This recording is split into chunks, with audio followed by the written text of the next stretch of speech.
Okay, this is a mid-80s Edison 20-inch box fan model 204025. Got a video of this fan from a couple days ago. I got it for 10 bucks. It was pretty dirty when I got it, but the thing cleaned up really well. Blades are nice and shiny, grill looks great.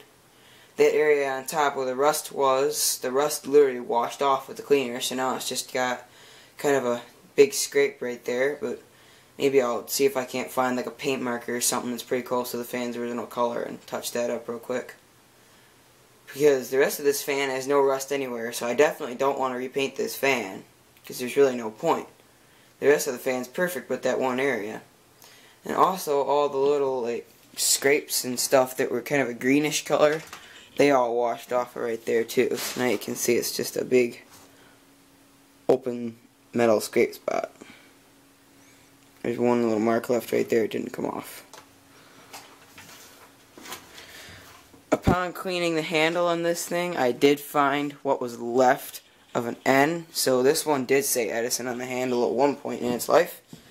Sure doesn't now, you can never even tell it did, because as soon as I hit that N with the cleaner, it all just came right off, so I can see how the rest of it was rubbed right off. Anyway, this fan runs really, really good now.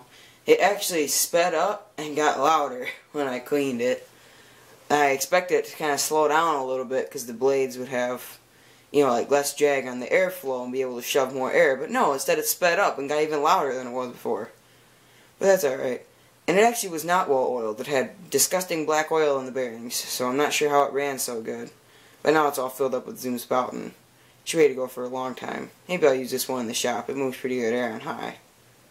But anyway, that's it for this video. So, as usual, thank you for watching. And I hope all you guys enjoyed.